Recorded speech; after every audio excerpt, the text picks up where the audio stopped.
Және осы жерде айтқым келетіні жалпы міне осы камераға қайсысын айтайын? Макс. Біз Макс. Бүгін бізде оператор Макс танымал. Тақырыпты оқыған адам не жайлы подкаст болатынын түсіну үшін осындай мен сенің жолдасың Құранмын ғой деген атау қойдық. Яғни дүниеде сен Құранмен қаншалықты дос боласың, қияметте ол саған соншалықты жолдас болып келеді. Сол кәләмуллахи тағала деп айтамыз. Алла тағаланың сөзі. Пайғамбарымыз саллаллаху алейхи уассаламға түскен кітап. Қияметте де шапағат ететін жолдасы Құран. Барлық сол жаттаған ілімі сол жерленетін жерде қалады, жолдасы болып Құран барады екен де бірге, қабірге. Яғни Құран оқуда шебер болған адамды мастер болған адамды Алла тағала дәрежесін періштемен бірдей болады. Топан су басып отыр. Осы жақында кино шықты ғой, көрген шығарсыздар. Ниетімізді жаңарта берген шаршатты. Алла кішкентай бүйтіп оқып жіберсең сауапқа бөліп жіберіп жатыр да. Бір нәрсені жақсы көру үшін сен оны тану керексің. Күнде оқып жүрген нәрсе сүреміз иә, вообще басқаша. Сол сұрақ өзім өтіп кетті. Қатты тербетті ғой жүрегімді. Қай жеткен нәрсеңе оңай тез жетіп едің? Армандап жүрген дұғалардың бәрі артынан қалып отқан сезіндім ғой, субханалла. Макас, уақыт болма деп.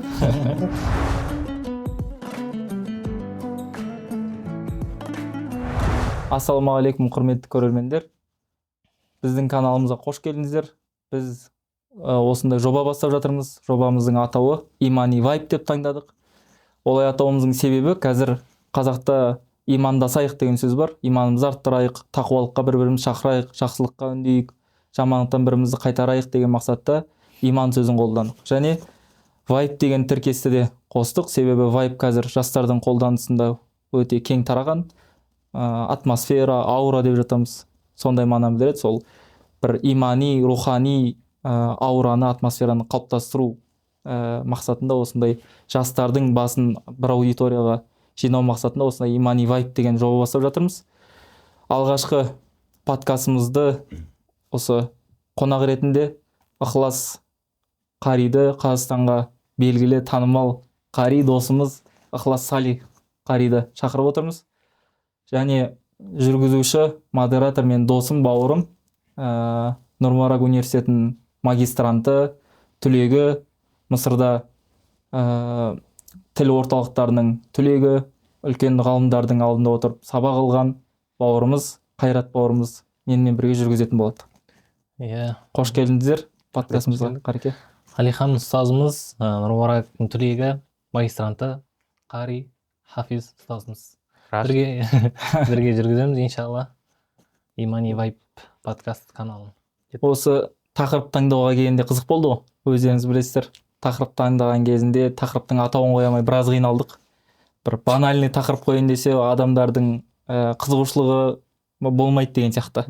Қарамай қояды, көрмей қояды деген сияқты уайым болды. Одан кейін Ықылас Қареке бір әдемі атау айтты. Ол қандай? Атау ат қоюға жақсымыз ғой деген. Ол жаңағы хадистен алдық та. Мен сенің жолдасың Құранмын ғой дегенше. Яғни енді біздің тақырып бүгін сол Құран айналасында болады ғой енді. Құран айналасында болғандықтан сол Құранға қатысты қандай тақырып қойсақ екен, тақырыпта қатты ауыр болмас үшін және тақырыпты оқыған адам не жайлы подкаст болатынын түсіну үшін осындай мен сенің жолдасың Құранмын ғой деген атау қойдық. Сол бойынша иншалла әңгіме өрбітетін боламыз. Бұл подкасттың атауын мен сенің жолдасың Құранмын ғой деп атау бердік. Бұл бір өзіміз білетін мәшһүр хадистердің бірі. Сол хадистің үзіндісі деп айтсақ болады. Сол хадисті Ықылас Қареке ашып түсіндіріп берсе. Ашып түсіндіргенде мен ондай ілім жоқ, бірақ жалпы хадис былай келеді. Қияметте жаңағы адамға Құран келеді деп айтады ғой. Сол кезде «Хәл тарифуни» деп айтады. Мен таныдың ба деп. Ана адам «Мә арифук», мен сен танымадым. Сонда «Ана сахибукал Құран», мен сенің жолдасың Құранмын ғой деп келеді екен да. «Аллази азматука фил хаважир ва асхарту лейлак». Мен сені шілденің ыстығында, былай айтқанда, шөлдеттім және түнде, былай айтқанда, ұйқысыз түндердің өтуіне себеп болдым деген сияқты ғой. Бұл жерде айтатыны, мені оқиым деп сен ұйықтамадың түнде, және күнді шөлдедің, қиналдың деген сияқты ғой. Енді осы мына күні мен саған жолдас болып келіп отырмын деген сияқты. Яғни дүниеде сен Құранмен қаншалық дос боласың, қияметте ол саған соншалықты жолдас болып келеді. Сол тақырып қой енді. Осы хадистен жаңағыдай мен сенің жолдасың Құранмын ғой деген сөзді алдық тақырыпқа. Керемет. мынау жолдас демекші құрметті ұстазбен құран жаттап жүрген кезде құрметті ұстаздың сөзі бар еді. Нұр-Маракта мәтін жаттайсыңдар, фихтың мәтін жаттайсыңдар, ақиданың мәтін жаттайсыңдар, тағы да басқа нәрсе жаттайсыңдар. Қабірге баратқан кезде адам қайтыс болып, барлық сол жаттаған ілімі сол жерленетін жерде қалады, жолдасы болып Құран барады екен да бірге қабірге. Қияметте де шапағат ететін жолдасы Құран. Сондықтан айтып жатады да, Құранмен жақсы жолдас болыңдар деп. Иншалла осы подкасттан атының өзі айтып тұрғандай, жолдасың Құранмын ғой. Көріп отқан оқырмандар, жаңағы көрермендер, иншалла өзінің қаншалықты Құранмен жолдас екенін мына дүниеде сол білетін болады деп ше. Білуге көмектесейік, білуге көмектесейік. Тек қана сіздер емес, біздің өзімізге де иншалла насихат болады. Даи ең бірінші өзіне дағуат жасайды деп айтады ғой. Енді бірінші Құран деп жатамыз, жалпы қолданыста көп термин қолданамыз ғой. Сол терминнің әрбір сөздің анықтамасы болады да. Мысалы, телефон деп айтсақ, немесе кофе деп айтсақ, кез келген бір сөз айтатын болсақ, оның анықтамасын беру керек. Ол мынандай сұйықтық, андай нәрсе, андай формасы бар, байланыс құралы деген сияқты бір анықтамасы болады. Таныстыру керек. Иә, оны таныстыру. Мұсылман шариғи ғалымдар бір нәрсені анықтама берген кезінде, ол қысқа болу керек және нұсқа болу керек. Былайша айтқанда жұмыр болу керек та. Оған артық бір нәрсе кіріп кетпеу керек. Мысалы, телефонға бір анықтама берсек, 4 бұрыш құрал десек, домалақ телефон болуы мүмкін деген сияқты. Демек оған кірмей қалады анықтамасына. Сондықтан ортақ барлық телефон деген кезде барлығын қамтитындай бір анықтама болу керек та. Сол Құранға анықтама берген кезінде әрбір саланың ғалымдары әртүрлі анықтама береді. Мысалы, фиқ ғылымындағы ғалымдар басқаша қарайды, ақида ғылымындағы ғалымдар басқаша қарайды. Біз қазір тақырыбымыз Құран болғаннан кейін Құран ілімдері ғалымдарының анықтамасын айтып өту жөн көріп отырмыз да. Ең бірінші Құран деп бір ауыздан келсе, ол кәләмуллахи тағала деп айтамыз. Алла тағаланың сөзі. Алла тағаланың сөзі. Демек, Құран деген кезде басқа адамдардың немесе басқа жаратылыстардың сөзі шығып кетеді. Демек, тек Алланың ғана сөзі екенін түсінеміз. Екінші шарт ол әл-муназзал аля сайидина Мұхаммад. Пайғамбарымыз саллаллаху алейхи уассаламға түскен кітап. Биуаситати Джибрил. Джибрилдің көмегімен, ортақтасуымен, оның түсіруімен. Және осы анықтамаларды беру арқылы басқа пайғамбарларға түскен қасиетті кітаптар бар ғой. Олардың бәрі шығып қалады.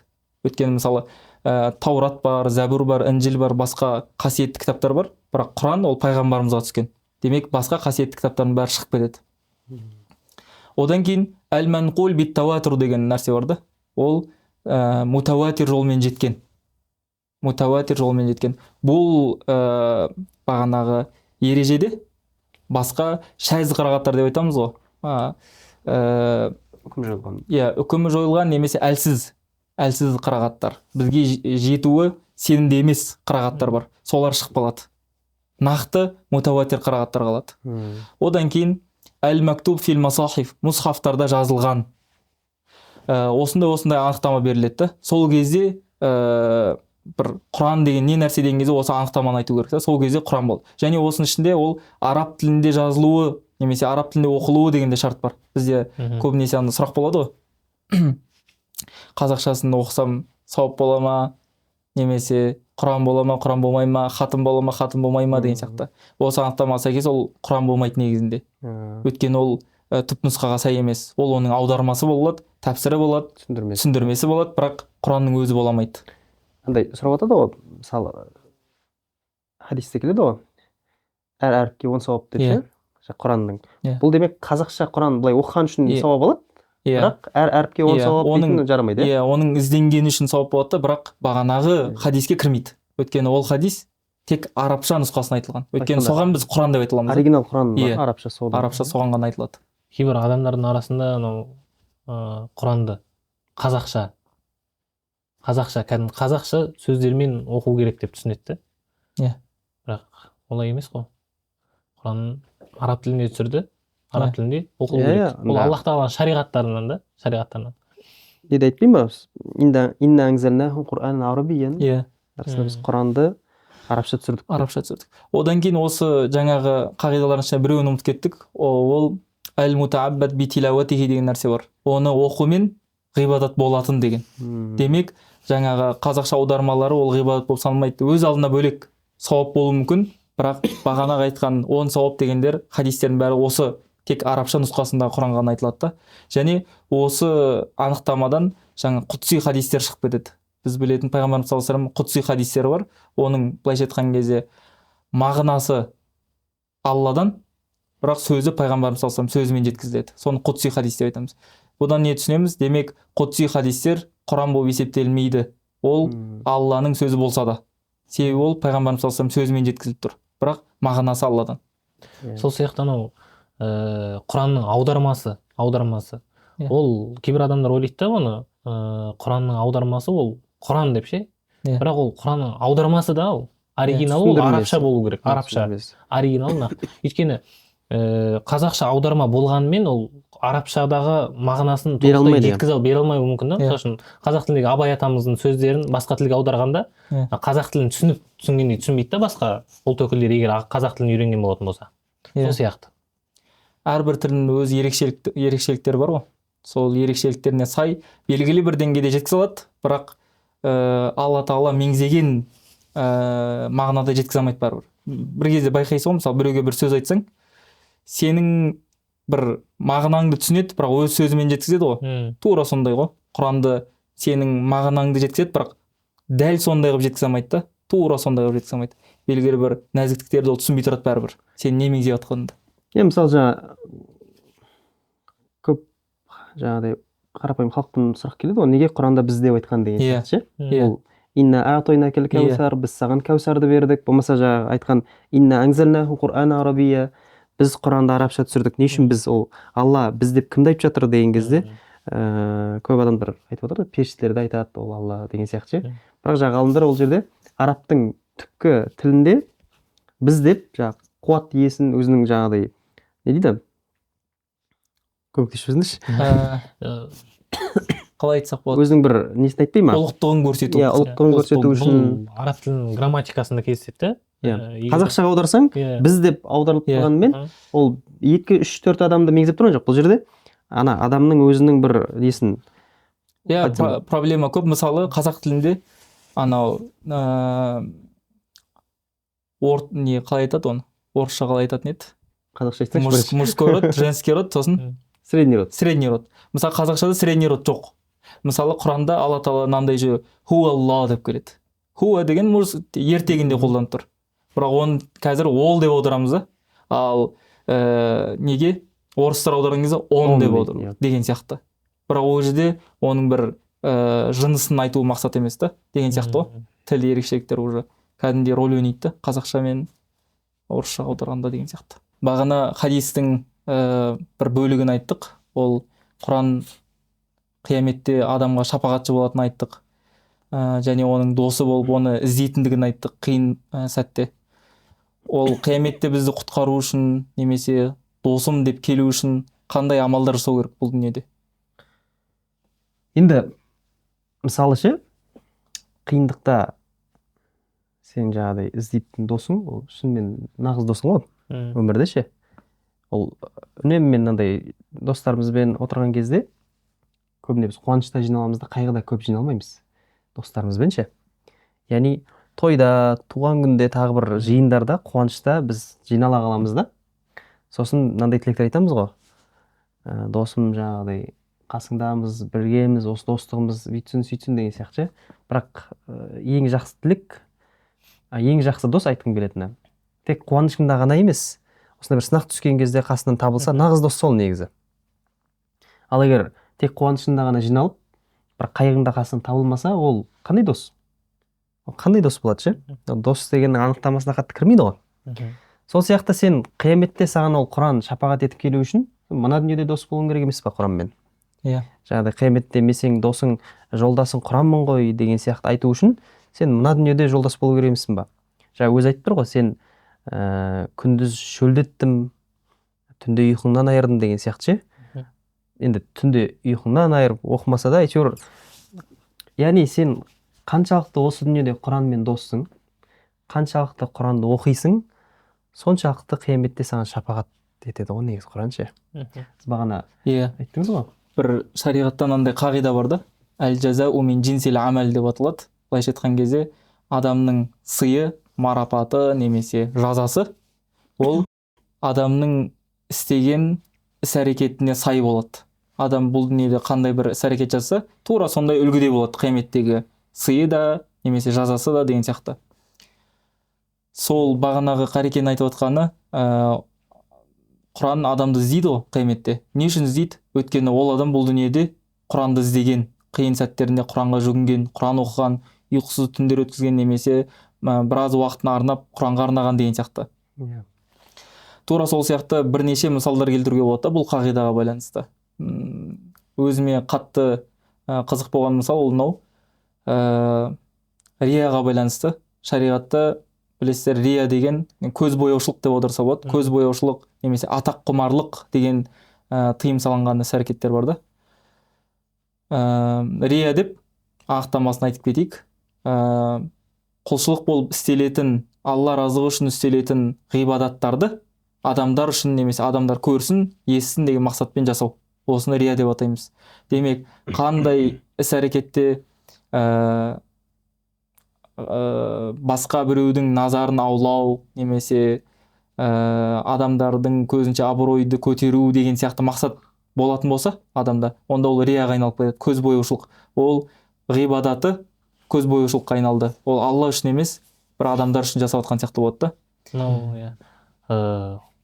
Адамдар үшін дегенде де осы және дос, Құран досымыз деп жатырық қой. Мынау өмірде де қанша досың болады, Алла ризалық үшін болдым деп қиын сәтте тастап кетеді ғой. Ал Құранның артықшылығы, Құранмен сен қаншалықты осы өмірде қаншалықты жақын дос болдың, қияметте қиын сәтте ол сен тастап кетпейді да. Саған қиыншылық келіп тұрған кезде шапағат ету келеді. Бұл тек өзіңе емес та еще. Бұл саған Құран, егер сен Құранмен жақсы дос болсаң, қари болсаң, бұл саған ғана шапағат етпей қоймайды, және де өзінен саған да сенің жақсы көрген адамдарыңнан да басқа біреулерге шапағат етіп алып кетуге мүмкіндік береді. Сондай бір артықшылықтар. Осы бір хадис бар ғой негізі.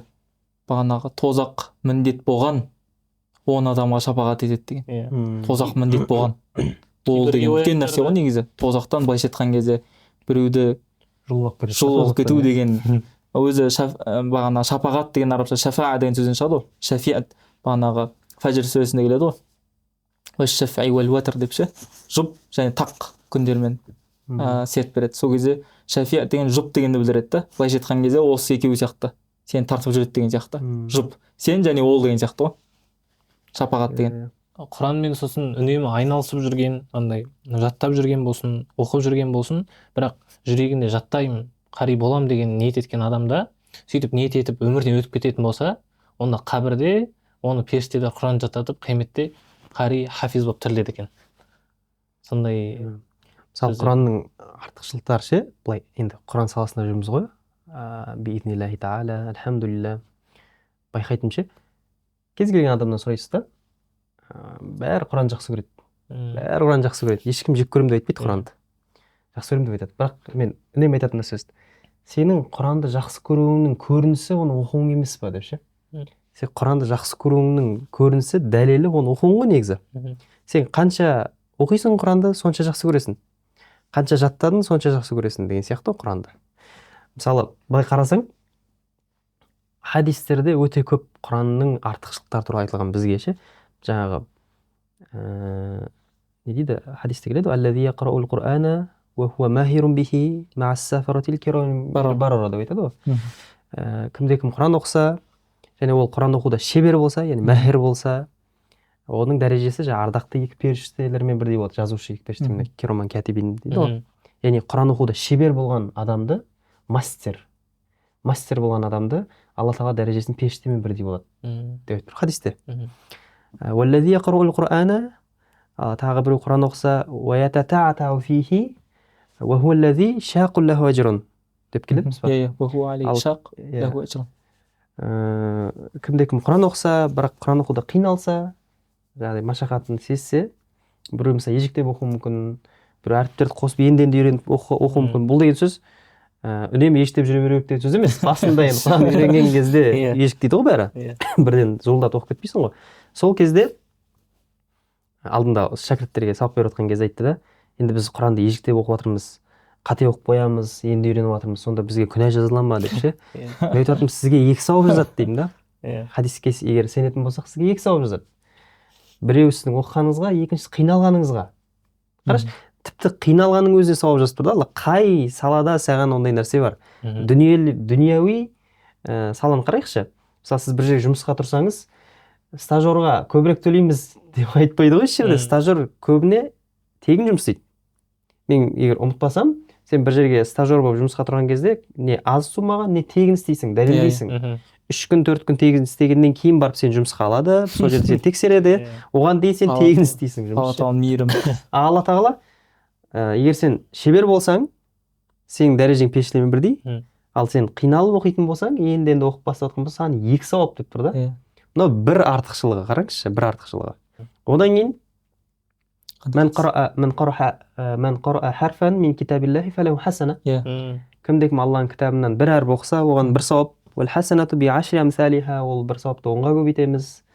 لا أقول ألف لام ميم حرف, мен айтпаймын алиф лам мим бір әріп деп, ولكن ألف حرف ولام حرف وميم حرف деген хадис бар ғой. Яғни алиф бөлек әріп, мим бөлек әріп, лам бөлек әріп, мим бөлек әріп. Яғни алиф лам мим деген үшін 10 сауап жазылады. Қай кітапта ондай нәрсе бар деймін да. Дүнияуи, қай кітапта саған, жарайды, дүнияуи демей қойыншы, Құраннан басқа қай кітаптың әр әрпіне саған сауап жазылады. Еще әр әрпін 10-ға көбейтесің. Сен Алла кішкентай бүйтіп оқып жіберсең сауапқа бөліп жіберіп жатыр да. Жарайды, ол да жетпейді делік.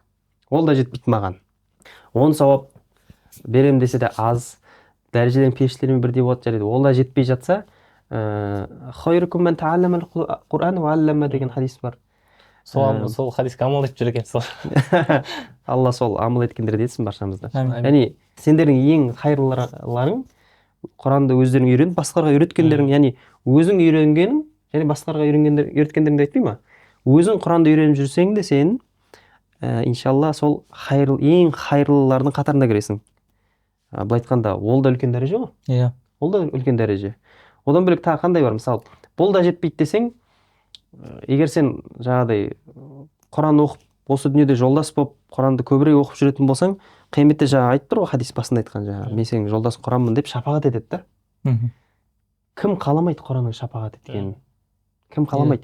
Мысалы, қаншама айта берсең көп, айта берсең мына подкаст бітпей кетеді. Яғни Алла тағала қаншама бізге Құран оқысаң мынандай нығмет беремін, Құран оқысаң мынанша сауап беремін, мынандай дәрежені көтеремін, қияметте Құран шапағат етеді деп қаншама нәрсені байлап тастаған да Құранға. Бірақ сен оқымайсың. Не себеп?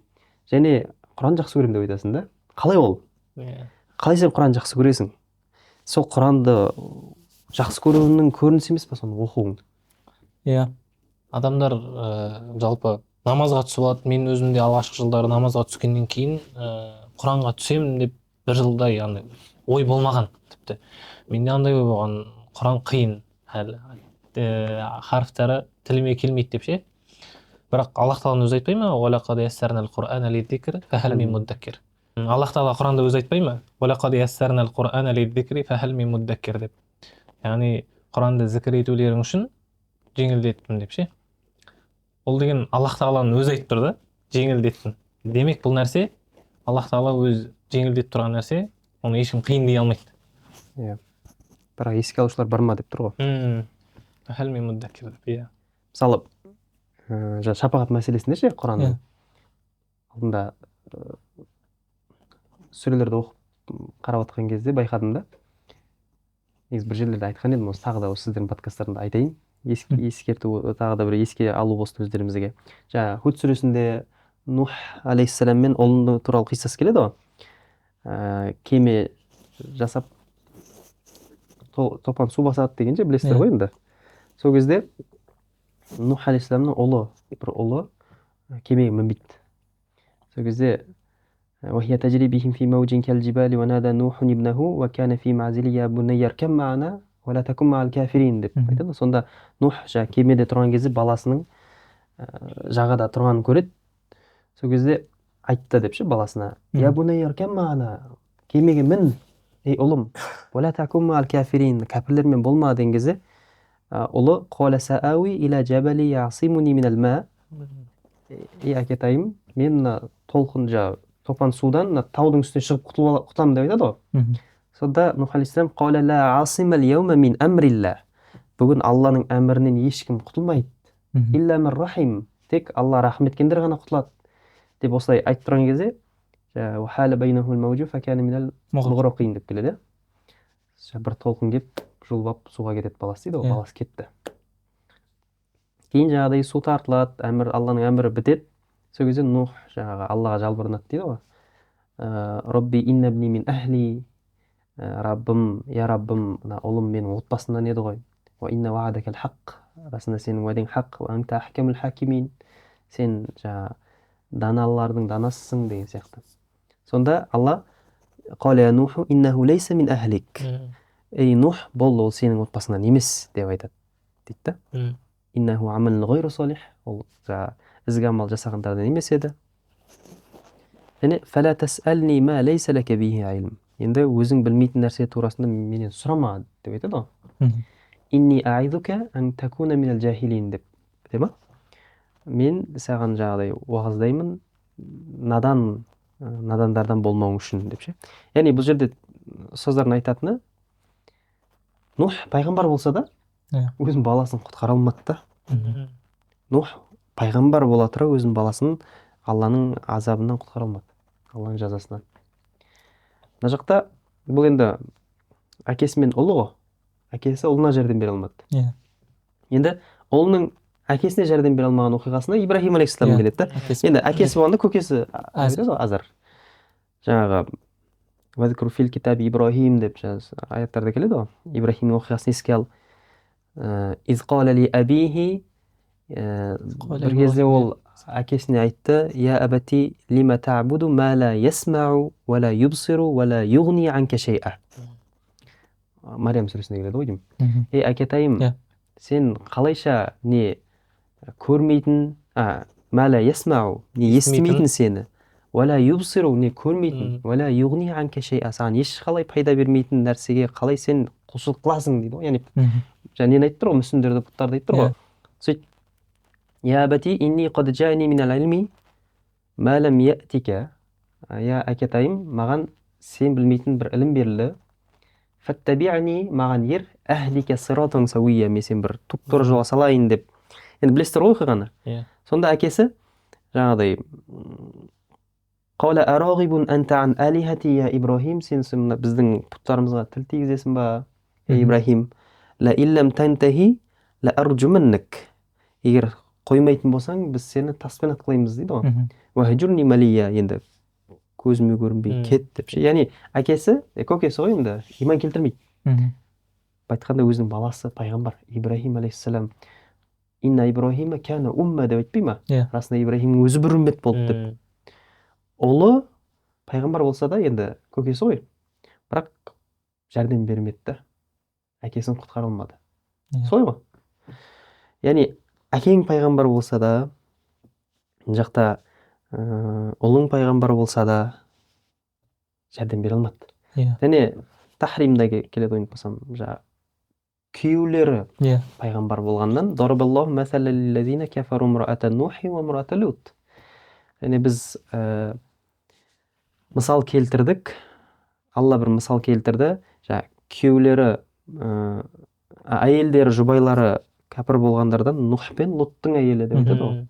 Яғни екеуінің әйелдері, жұбайлары кәпір болған, күйеуінің пайғамбар болғаны жәрдем бере алмады да. Яғни күйеулері, бізде андай түсініктер бар ше, жеңгелерімізде. Күйеуім намаз оқыса болды, отбасымызға жетемін ба? Артынан кіріп кетемін деп ше. Қалай сен кіріп кетесің сен? Сен күйеуің үшін тамақ ішпейсің ғой. Күйеуің сен үшін тамақ ішпейді ғой, сен бөлек-бөлек ішесіңдер ғой. Сол сияқты қалай сен оның артынан еріп кіріп кетемін деп айтасың? Әрқайсымызға жеке-жеке парыз ғой Құран оқу, намаз оқу. яғни күйеуің пайғамбар болғаны жәрдем бере алмады қияметте. Және керісінше әйелі салихалы болған, күйеуі залым болғандардан дорабаллаху мәсәлән лиллазина аману имруата фираун. Және жаңағыдай күйеулері залым болған, әйелдері салихалы болғандардан, иман келтірген әйелдерден болғандар, жаңа Асия анамызды келтірмей ма? Фирғаунның әйелі деп. Из қалат робби ибни ли индака байтан фил жанна. Раббым маған жаңағыдай жәннаттан бір үй бер деп айтады ғой. Унаджини мин фирауна ва амали. Және Фирғаун мен оның амалдарына мен сақта. Унаджини минал қауми залимин. Және залым қауымнан мен сақта. Яғни күйеуің, әйелің осындай салихалы, ұмытпасам, Асия анамыз тірі күнінде жәннаттен сүйшіленген 4 әйелдің бірі деп айтады. Тірі күнінде салихалылардың бірі деп. Бірақ жәрдем бере алмады да. Әйелінің, мен құлағыммен естіген бір ағаларым айтатын, намаз туралы айта қалсаң, жеңгең оқиды болады сол. Тура жаңағы әңгіменің керісіншесі ғой. Ағаң оқиды деген сияқты. Бір-біріне сілтеп. Және жәрдем бере алмады. Мысалы, Фирғаунның әйелі да салихалы, күйеуі қараққандай кім? Фирғаунды уәжәлнахум аимма деп айтпай ма Құранда? Қысыста. Біз оны тозаққа кірушілердің имам етеміз деп ше. Тозаққа кірушілерді бастап барады, имам етеміз деп айтқан Құранда. Қандай залым Фирғаун. Соның әйелі қандай болғанда. Бірақ жәрдем бере алмады. Енді сенің қияметте әкең пайғамбар болса да жәрдем бере алмаған бар. Нух алейхиссаламның мысалы баласы. Балаң пайғамбар болса да жәрдем бере алмады. Ибрахим алейхиссалам мысалы. Одан кейін күйеулері пайғамбар болғанда жаңағы Нух пен Луттың әйелі алейхиссалам. Одан кейін әйелің ізгі салихалы болғаннан Фирғаунның әйелі Асия анамыз деп айтады. Яғни қараш, жәрдем бере алмады. Бірақ осылар жәрдем бере алмай тұрған айтқым келетіні, тіпті сен пайғамбардың ұлы болсаң да, әкең пайғамбар болса да, Алла қаламаса ешкім жәрдем бере алмайды қияметте. Бірақ ешкім шапағат ете алмайды. Бірақ Құран келіп тұр ғой. Шапағатшыл. Ана сохибукал Құран, мен сенің жолдасың Құранмын ғой деп қияметте шапағат етеді деп айтады да. Қараш, қандай нығмет мынау. Әкесі пайғамбар болса да Нұхтың баласы кетті. Бағанағы Құран Асия анамыздың діндарлығын айтамын да, ақыретке деген сенімінше. Фирғаунды білеміз ғой бәріміз. Мысырдың патшасы, былайша айтқан кезде ол бай дәулетті, бай қуатты, роскошь қой былайша айтқанда. Сондай жерде өмір сүріп, ақыретті ойлап тұрды. Робби ибни ли индака байтан фил жаннат. Маған жәннаттан тұрғыз. Мыналардың бәрін демек уақытша екенін, немесе бір өткінші дүние екенін сезіп тұрды. Субханалла. Сосын бағанағы Нух алейхиссаламның қиссасын жақсы айтып қалдыңыз ғой. Нух алейхиссалам мен баласының оқиғасын ше. Сол Худ сүресінде я бунайя иркам ма'ана деген аят келеді. Сол жерде бірақ қана келетін ереже бар ғой. Не ғой? Мутажанисайн емес, идам мутажанисайн. Я бунайя иркаб ма'ана ғой негізі. Иркаб ма'ана негізі. Сөйтіп не үшін олай ондай қағида болды, не үшін ондай қағида я бунайя иркам ма'ана деп не үшін оқимыз деген кезде бір ғалымнан естідім да. Өйткені ол қандай оқиға болып отыр ол жерде, топан су басып отыр. Осы жақында кино шықты ғой, көрген шығарсыздар. Сол жерде топан су болып отыр, ауылды су шайып кетеді.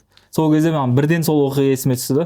Ана кинода, фильмде байқасаңыздар, әркім өз туысын, жақынын алып шығуға тырысып тұр. Сол кезде бірден осы сүре есіме түсті, именно осы оқиға. Былайша айтқан кезде әркім өз туысымен, анасымен, әкесін құтқаруға тырысып тұр да. Сосын бағанағы неге я бунайя иркам ма'ана деген кезде, өйткені егер Құран қағидасын сататын болсақ, бә ол қалқала ғой. Я бунайя иркаб ма'ана қалқаласын беріп өту керек. Бірақ оқыған кезде я бунайя иркаб ма'ана қалқала берген кезде кішкене не болады, кідіріс болып қалады да, ана ортада бос кеңістік қалып қалады. А ол ондай орынға сәйкес емес та. Ана Нух алейхиссалам ондай күтуге уақыты жоқ, ана баласын құтқару керек. Сол үшін осы қағида айтады, я бунайя иркам ма'ана. Ана күтетін баласының қаншалық баласына деген уайымы деген сияқты. Енді тура осы жағдайда қияметте де тура осындай жағдай болады. Тіпті қарапайым адамдар емес, пайғамбарлардың өзі хадистерде келеді, нәфси, ана пайғамбарға бар, мына пайғамбарға бар деп, білесіздер, пайғамбарларға сілтейді.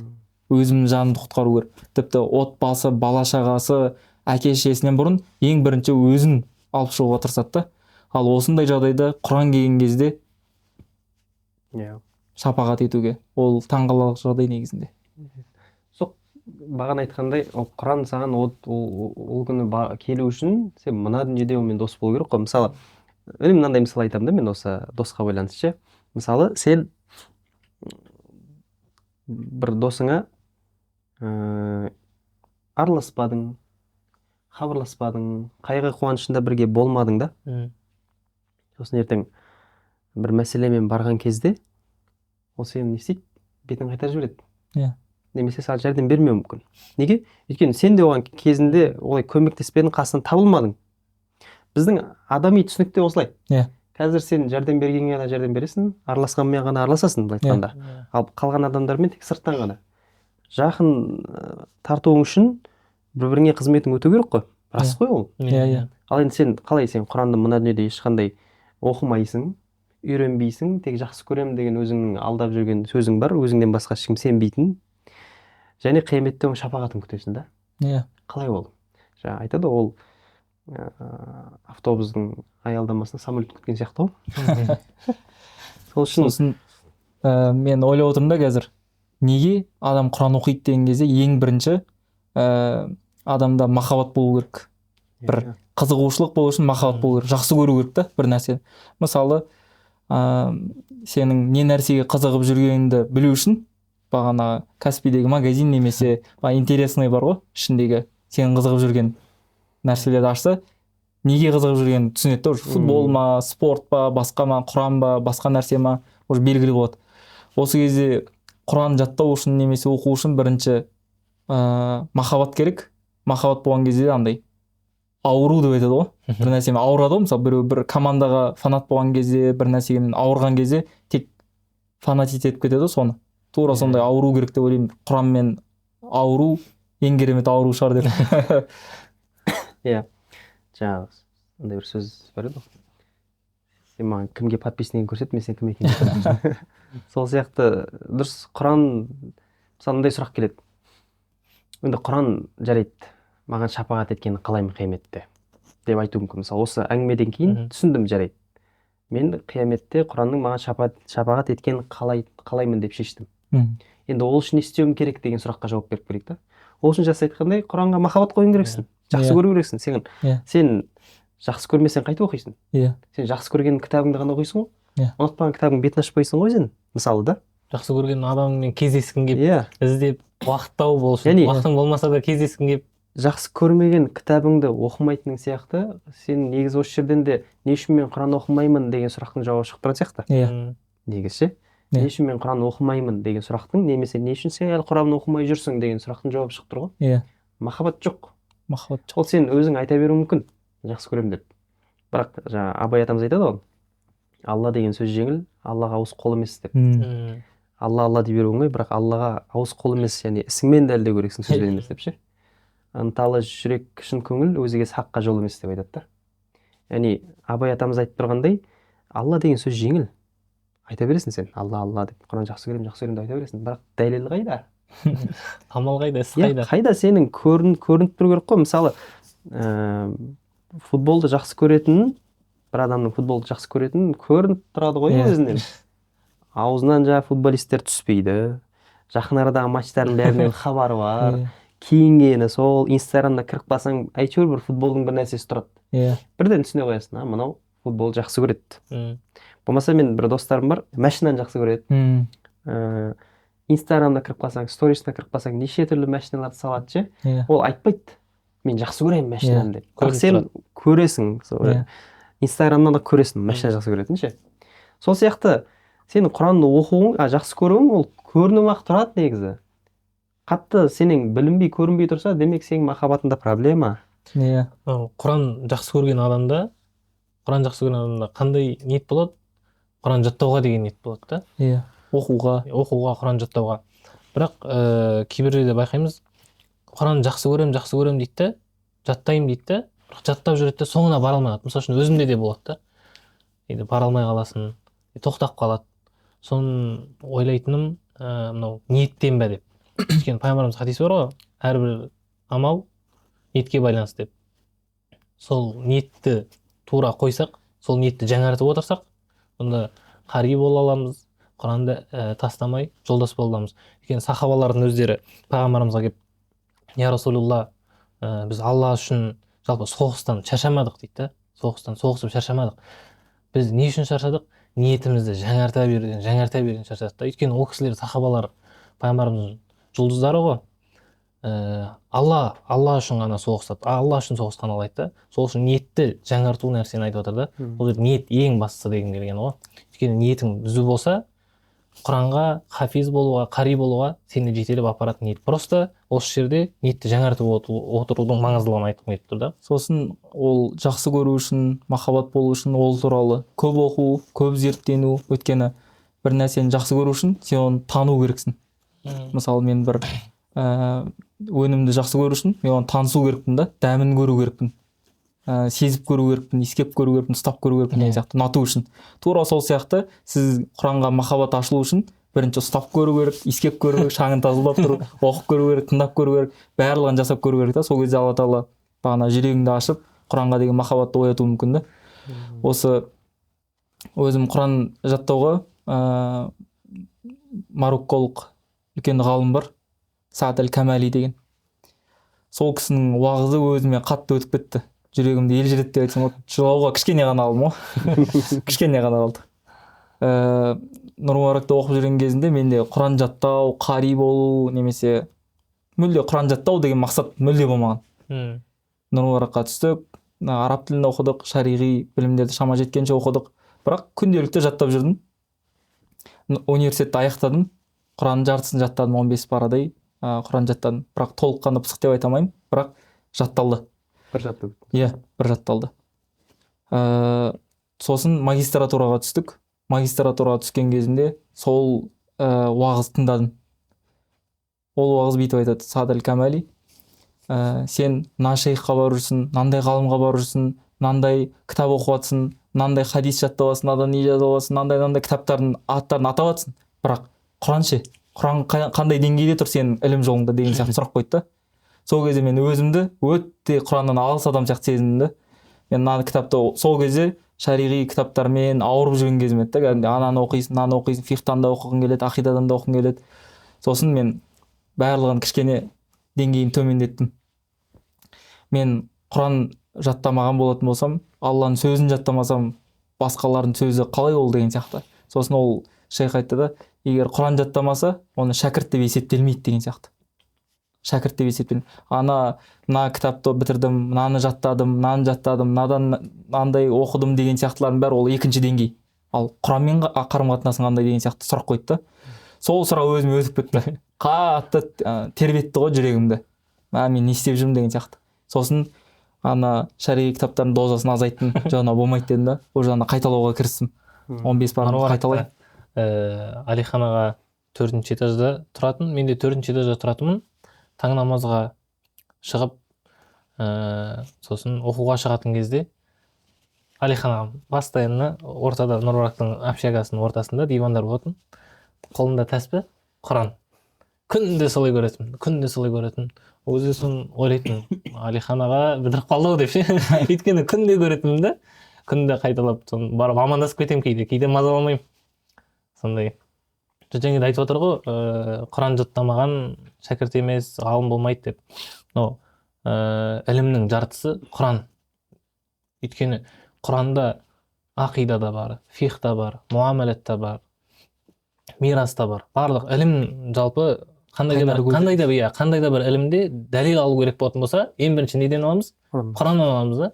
Өйткені Құран арқылы мысал алып береміз. Құран жаттап жүрген кезде тағы бір ұстазымызбен отырыс болды да. Осы айтады, жалпы шайтан тек жаман нәрсемен ғана алдамайды дейді. Жаман нәрсені алдамайды. Ол саған жақсылықты жақсылықпен алдайды дейді. Мысалы үшін ұстазымыз, құрметті ұстазда Құран жаттап жүрді. Оқуының соңғы кездері де 4-ші курс екен. Сөйтіп бірталай жаттап кетті. Мынандай ой келеді дейді. Араб тілін оқымай қалдым. Құран жаттап кеттім. Мен ертең имам боламын. Ол жерде уақытым болады, Құран жаттап аламын. Қазір араб тіліне көңілімді бөліп алайын, өйткені универде араб тілін оқытады, араб тілін оқып алайын деп.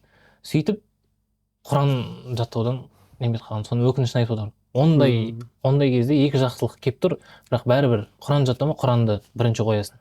Сөйтіп шайтанның азғырында жаман нәрсемен азғырып жатқан жоқ. Екеуі де жақсы нәрсе. Бірақ Құраннан тыйып жатыр да, Аллах тағаланың сөзінен. Сондай қызық болды. Тағы да Құран оқу, Құран жаттауға байланысты өзіме қатты өткен ерекшелік ол мынау. Пайғамбарымыз саллаллаху алейхи екі түрлі хадисі келеді да.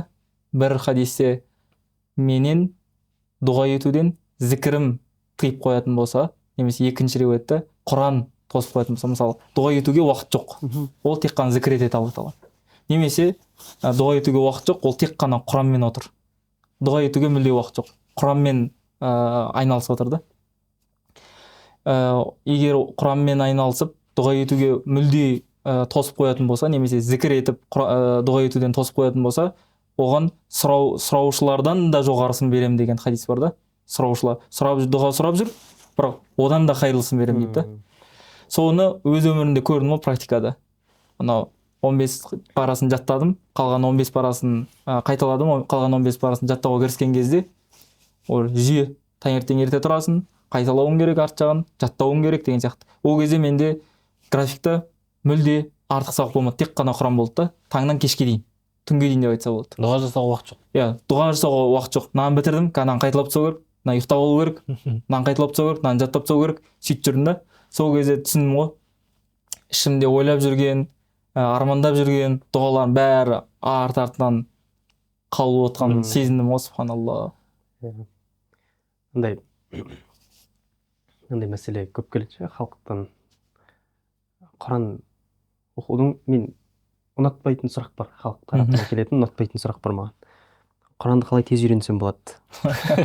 Құранды қалай жеңіл үйренсем болады деген сияқты ше. Оған жаңағыдай біреу шеға келеді, мен саған жеңіл үйретемін Құранды, кел менің сабағыма. 3 күнде түсіріп беремін. 3 күнде кеше бір неден ең тезі 24 сағатта Құранға түсіремін дегенді көрдім да, сөйтсе бір шәкірт айтып отыр. 2 сағатта Құранға түсіремін дегенде бар екен. Яғни енді білмеймін ол қалай түсіретінін, бірақ 2 сағатта қалай сен бүкіл тәжвид ережелерін миыңа қондырасың? Оған уақыт керек қой, кішкене сіңу үшін, миға кіру үшін. 2 сағатта бір өтіп шығуға болады, бірақ Құранды ашқан кезде оқи алмасаң қалай ол? Және осы жерде айтқым келетіні жалпы, міне осы камера қайсысын айтайын? Макс. Бүгін бізде оператор Макс танымау. Қайсына қараймын? Мында қараймын, мында қараймын ба? Яғни, құрметті Құран оқуға ниетті жандар. Не үшін Құран оңай болу керек? Осы сұраққа жауап беріңізші. Не үшін оңай болу керек Құран? Неге осы уақытқа дейін жеткен қай жетістігіңе оңай жетіп едің? Өзің ойлап көрші мысалы. Қай жетістігіңе, қай жеткен нәрсеңе оңай тез жетіп едің? Тез жеткен, оңай жеткен нәрсең қадірде болмайды, қолыңда ұзақ тұрмайды. Сен қиналып, машақатпен, маңдайыңнан ащы терді төгіп, ұзақ процесте жеткен нәрселерің қадірлі болады, және ол ұзақ қолыңда болады сенің ше. Және ол қымбат болмай ма? Иә. Ал тез келіп, оңай жеткен нәрсең қашан саған қымбат болып ше? Көп жағдайда. Не үшін Алланың кәләмі айтқанда ең ұлы нәрселердің бірі осы әлемдегі саған оңай жету керек? Неге соның жолында кішкене қиналмасқа? Неге кішкене тер төгпеске да? Бүкіл нәрсені, қалған кез келген нәрсенің қиын жететінін білесің. Ешқандай нәрсе оңай емес бұл өмірде. Ақша табудан бастап, жалпы өмір сүру оңай емес қой. Кәдімгі сен қимылдамасаң аш қаласың. Ал неге саған Құран оңай келу керек та? Бір 3-4 күнде, 2-3 күнде оқып кету керек. Неге бір 10 күніңді, бір айыңды бермеске? Неге Құранның өзінде Аллах тағала айтады: "Инна анзална хазал Qur'ана аля джабалин ларайту хаши'ан мутасад." Егер біз бұл Құранды тауға түсіргенде қорыққаннан тас болып кетеді деген сияқты. Бұл жерден түсіне беруге болады. Алтыдай тауда тас қылып жіберетіндей Аллах тағаланың сөзі ауыр ғой негізінде. Кешегі Құран жарысы болып отыр ғой. Құран жарысынан көлік өтіп алды ғой, бауырымыз. Сөйтіп таңғалып отырмын да, Талдықорғанға бардым, көрдім көлікті ше, сөйтіп айтып отырмын ғой. Мына ұтып алған жігіт қазір қари. Көлікке отырған кезде, жаттаған кездегі қиыншылықтардың бәрін бір моментте ұмытып кететін жігіт. Бір мезет бәрін ұмыта салады ғой. Өйткені Құранда да аят бар ғой. Адам баласына тек қана тырмысқан, өзі тырысқан нәрселерінің ғана сауабы беріледі. Және оның сауабы, жаңағы тырмысуы барлық қияметте көрсетіледі дейді. Алла тағаланың мейірімділігінің бір көрінісі осы жерде көрінеді. Мысалы біз адамдар тек қана бір нәтижеге байланып қалғанбыз да. Мысалы Құран бітірді деген кезде ғана оны қари деп құрметтейміз. Ол жақтағы ұйқысыз түндері, қиналғаны барлығын біз білмейміз. Қашан құрметтейміз? Оны бір нәтижеге жеткізген кезде, финишқа жеткен кезде. Немесе университет бітірді, диплом алды, аттестат алды, қызыл аттестат, алтын белгі деген сияқты бір неге жеткен кезде, бір деңгейге жеткен кезде, бір нәрсені аяқтаған кезінде біз оны құрметтейміз да, адамдар. Оның алдындағы қиындықтардың бәріне мән бермейміз біз. Қаншама қиыншылықтарды, бірақ Алла тағала сол қиындықтарға қарай дегенді, нәтижеге қарамайды. Ана қиындықтарға сен Құран жолында, Құран оқу жолында, Құран түсіну жолында қандай қиындықтардан өттің, сол Алла тағала маңызды да. Мынау процесс маңызды. Осы жерде менде сұрақ бар. Сіз екеулеріңіз енді қарайсыздар ғой, хафиз. Біз 2-ші курста жазғы дәуір айында дейміз ғой, қосымша сабақтар кезінде Құран жаттағанбыз 1 айға жуық. Сол кезде ұстаз жігіттердің андай жігерлендіріп Құран жаттауға ынталарын арттыру үшін уағыз әңгімелер айтатын да. Соның бірінде құрметті ұстаз айтатын: Құран жаттау қазір сендерге қиын көрініп тұр. Ертең Құран жаттап боласыңдар, болды, Құран жаттап біттіңдер, тек қайталау, өмірден соңынан тек қайталайсыңдар. Андай болады дейді. Құран жаттап болғаннан кейін тағы жаңа бір бет жаттағың келіп тұрады, бірақ не? Құран бітті да. Құран бітті. Соны сөйтіп соны Мысырда жүрген кезде бір қари бауырым айтқан ғой. Осыны айтты ұстаз, сен де қалайсың? Жоқ, ондай жоқ, сағынбадым дейді. Қиындық көрген болып тұр ғой. Сол сіздерге сағынасыздар ма? Қайтадан бір жаңа бет жаттағыңыз келе ме Құраннан? Өйткені ұстаз өзі айтады, жаттаған келеді, бірақ жоқ та, бітіп қалған, тек қайталайсың. Енді қайталаудың өзі де біраз оңай нәрсе емес негізі. Мен алдында мынандай бір нәрсе айттым да. Мына мұғалім сәни тәжвид бар ғой. Қиын, негізі қарапайым халыққа қиын болуы мүмкін, иә. Өйткені жаңа тіл, араб тілі, қазақ тіліне былай айтқанда қатты бір келе бермейтін тіл ғой негізі. Айын деген әріп қазақта жоқ. Сақау әріптер қазақта жоқ мысалы. Әрпі, ең қиналатын әріп. Хо деген әріптер, үшеу бізде бір ха бар деген сияқты. Ит оны бізде ана ха бар, қаһарманда. Оны қолданбаймыз да ғой ол хәнше. Қаһарман дегенде ха бар, қолданбаймыз ғой біз. Қаһарман деген өзінде де х-ны айтамыз ғой біз, қаһарман деп. Яғни бізде қазақта сол бір х-мен сөйлейміз. Арабта 3 х бар. Оны өзің шығарудың өзі оңай емес. Сақау әріптері бар, жаңағыдай жуан жіңішке әріптер бар. Кейін жаңа айын ең проблемный қазақтың жақсы көретін маңдайына біткен әрпі бар ғой. Яғни бөлек теу тілі ғой енді араб тілі. Енді Құран мұғалім сәни тәжвид оқу қиын. Бірақ ол жәненің Құранды ежіктеп оқудың жанында оңай. Құранды ежіктеп оқу, оны жаттауға қараған кезде оңай. Құранды жаңағыдай жаттау, қайталау, мысалы толық Құран жаттадың, қари болдың деді. Қари болдың. Ол қиын негізі, ол да оңай емес. Қари болу қиын. Оңай болғанда бәрі қари болып кетпей ме? Бірақ Құран жаттау оңай болып қалады да, қарилық оңай болып қалады. Қайталаудың қасында да. Қайталаудың қасында деңгей қараңызшы кетіп жатыр. Қайталау қиын, жаттау оңай, қайталаудың қасында ғой. Қайталау оңай, амал етудің қасында да. Құранға амал етудің қасында қайталау оңай. Қайталап жүре бересің бірден. Бірақ ішіндегі аяттарға, үкімдерге амал ету қиын негізі, оңай емес. Одан да жоғарысын айтайын ба? Сол амалында ықыласты болу. Амалында ықыласты болу, яғни бүкіл жасаған амалыңа рия кіргізбей, мақтанып кетпей, сол Алланың разылығы үшін ғана жасау. Бір бағана рия деген шығып кетті ғой сөз. Амалда ықыласты болу маңызды. Ықыласты болу. Ықылассыз.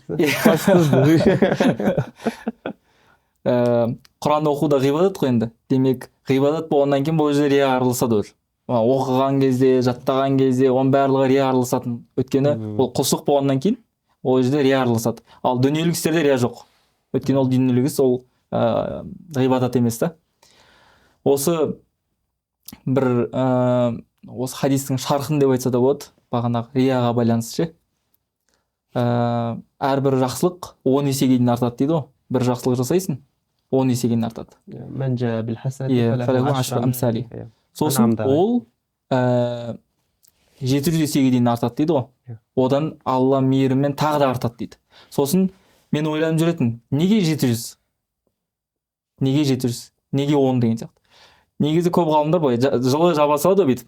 Алла тағаланың мейірімі, бір жақсылық жасасаң 10 есе деген сияқты. Ол түсінікті. Алла тағаланың мейірімі екені түсінікті, 700 есеге дейін түсінікті, бірақ 700 дегенде кейбір ғалымдар былай айтады да, ол көптікті білдіреді деп. Мысалы, 1045 рет деп айтады ғой қазақта, тура сондай деген сияқты. Көптікті білдіреді ол жерде. Көптікті білдіреді, бірақ хадистің жалғасында одан да Алланың қаулы одан да артып кетеді. 700-ден де есе артады дейді. Неге деген кезде осы рия себепті дейді. Сосын адам бір амал жасайды ғой, құлшылық, ғибадат бір амал жасаған кезінде оның құртылып кетуіне, сауабын алмай қоюына ықтималдығы бар екен. Қашанға дейін? Дүниеден өткенге дейін. Былайша айтқанда сен бір амал жасауың мүмкінсің, бірақ ол сен дүниеден өткенге дейін былайша айтқан кезде қауіпте тұрады ол. Егер сен біреуге мақтанышпен немесе бағанағы атақ құмарлықпен сол жасаған құлшылығыңды, ғибадатыңды, жақсы амалыңды айтатын болсаң, біреуге міндетсініп деген сияқты, онда сауабыңнан айырылып қаласың. Мысалы, сен қазір мен 25 жасымда бір жақсылық жасадым біреуге. Сөйтіп оны 60 жасыма жеткен кезімде оның міндетсін айтып отырмын да. Саған кезінде бүйтедім, ана сауап кетті. 25 жасымда жасаған сауап. Соны айтады, неге 700 есеге дейін одан да артық кетуі мүмкін деген кезінде, себебі адам өміріне дейін жаңағы азғырулар келіп отырады дейді. Мынандай жасаңыз. Былайша айтқан кезде шайтан оның амалыңды құртуға тырысады да, қауіпке салуға тырысады. Ал адам осы кезде күресу керек. Жоқ деп өз нәпсін иелік етіп, шайтанға дес беріп деген сияқты күрескен кезде оған ана амалды қайтадан жасаған сияқты сауап жазылады дейді да. Қайтадан жазылса, солай арта береді дейді. Мысалы, бір рет келді, күрестің 6-10-нан ары асырып, бірнеше рет келген сайын арта береді. Анау Құран жаттау жайлы айтып жатқанда екі оқиға есіме түсіп тұрды. Имам Зуфар, Абу Ханифаның 3 шәкірті бар ғой. Абу Юсуф, Мухаммад, Зуфар. Осы Зуфар өмірінің соңғы 2 жылында Құран жаттап кеткен ғой. Сөйтіп, ол кейбіреу айтады, Абу Ханифадан да келеді, шәкірттерінен келеді, Зуфардың. Зуфар, Алла сенімен не істеді деп сұрақ қойған ғой. Түсінде көріп, сөйтіп Зуфарға сұрақ қойып жатыр. Зуфар соңғы 2 жылда жаттамаған Құраным болмаса, құрдымға кетер едім деген ғой. Соңғы 2 жылында жаттаған.